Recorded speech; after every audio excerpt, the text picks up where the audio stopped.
corporations, and wealthy individuals or families. Now, I see the difference between a venture capitalist and an angel investor. I want you to know the difference.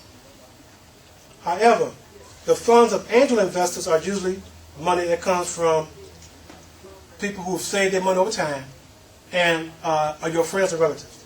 All right. So,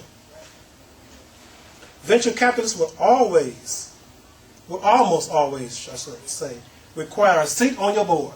Okay? Almost always require a seat on your board of directors in return for their investment.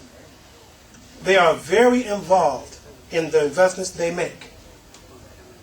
Now, if you want to run your company the way you want to run it, and you don't want nobody telling you how you want to run your company, then you don't want to go to a venture capitalist, right? You already hear it. They want to be involved. They want to tell you how the business is going to be run. So just so you know the difference. All right. Now, let's go to your personal resources. Here's the last avenue. Reach in your own pocket and finance your own business. If you reach in your own pocket and finance your own business, of course, you control it. You don't have anybody to answer to but yourself. All right? All right. So, now, here's a gentleman. His name is Goosebeck. He's a co-director of the Center for Intramural Studies at Stanford's Business School.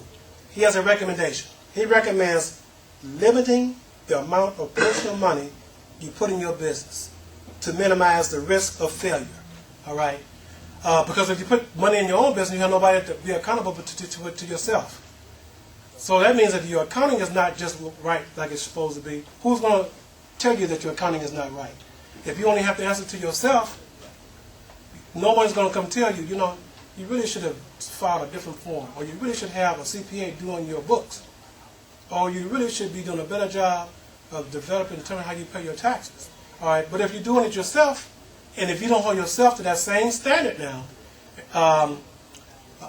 you could go astray. So the important thing is, if you're financing your business yourself, and I finance mine, my wife and I, right now, we're financing ourselves. All right, but I'm adhering to business practices. I have a CPA that does my books. I pay my taxes. And let me tell you, I said this before. Pay your taxes. All right? Don't think you can slip and get by. Because they will catch up with you in time. I guarantee you they will. All right? And then you will be out of business. All right? All right, so it's important. Pay your taxes. When you're funding your business yourself, here's another point he makes. He says, you're tempted to use credit cards. He said, but be very careful. Credit card debt is the highest form of debt that you can have. The form, to manage your business. Didn't say don't use them. Just be careful in using them. Don't get, bogged down with credit card debt to finance a business. If it just needs to bridge you over and you need to just get some items, yes. But be very careful with trying to finance your business using credit cards. All right. All right. Now, let's go to the alternative funding. Now we get into alternative funding. And this is an area that I wasn't familiar with. And I got about 5 minutes left before I conclude and then get the questions. All right. Crowdfunding.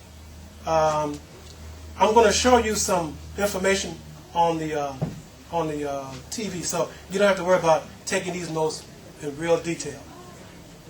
Crowdfunding describes the collective effort of individuals who network and pool their resources. Sounds familiar, doesn't it? Sounds familiar.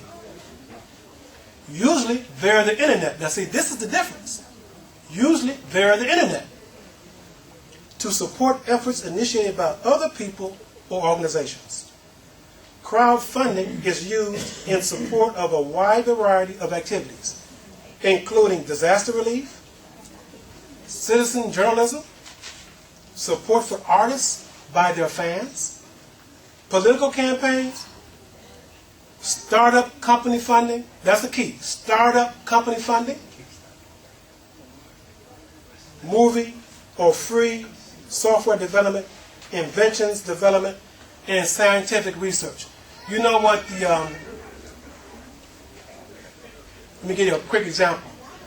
The Red Cross. You know when the Red Cross collects money for a different emergency, like this last emergency, Hurricane Sandy?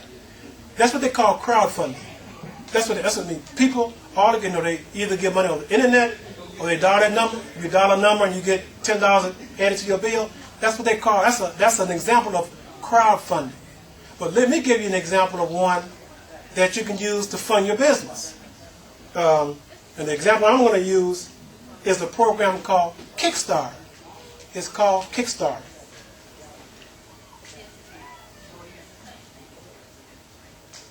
I'll put the website. That's the website there, but I'm going to put it up in a minute. Kickstarter. Let me tell you how Kickstarter works. Kickstarter is a funding platform for creative projects. Everything from films, games, and music to art, design, and technology. Kickstarter is full of ambitious, innovative, and imaginative projects that are brought to life through the direct support of others. Okay? We're going to go a little further. How does Kickstarter work? Thousands of creative projects are funded on Kickstarter at any given moment. Now, your particular business could be one. Okay? Could be one. But if you decide to submit it to Kickstarter, let me tell you what you have to be prepared. Each project is independently created and crafted by the person or persons behind it. The filmmakers, musicians, artists, and designers you see on Kickstarter have complete control and responsibility over their projects. And if you use it, you have complete control and responsibility for your project or business. They spend weeks or months building their project pages, shooting their videos, and brainstorming what rewards to offer backers. Now this is the important thing about Kickstarter. If you want to use Kickstarter to fund your business, one of the things you have to offer is a reward. See, there's no such thing as a free lunch, okay? You just can't get the money and you don't have to do anything for it. So one of the things you have to do is to offer a reward. Now, if you want to know about what the rewards are and more about how it starts, I'm going to give you the information on the website so you can go on and get more details of it. Okay. When you're ready, creators launch their project and share it with their community. And they do it on the internet. Every project creator sets their project's funding goal and deadline. That means how much money they need and what's the deadline for raising it. You have to set the funding goal and the deadline. If people like the project, they can pledge money to make it happen. If the project succeeds in reaching its funding goal, all backers' credit cards are charged when time expires. If the project falls short, then no one is charged. Funding on Kickstarter is all or nothing. So if you have a goal of $5,000 you want to raise on Kickstarter, and you only raise $4,000, and you can't raise the rest, you don't get the $4,000. Okay? Whatever your fundraising goal is, you have to raise it. But so if I pledge to support you, and you have a $4,000 or $5,000 fundraising goal, and I say I'm gonna pledge $500, and I put my credit card up for that. If you reach your goal, that's when my credit card is charged. But if you don't reach your goal, my credit card is never charged, and I go on to another project. Okay? All right. So that sounds good, doesn't it? It does sound good. Okay. All right. So, okay, 8 seconds left. Let me. That's how much I got left. Okay. I got this one more to read, and then I can go to the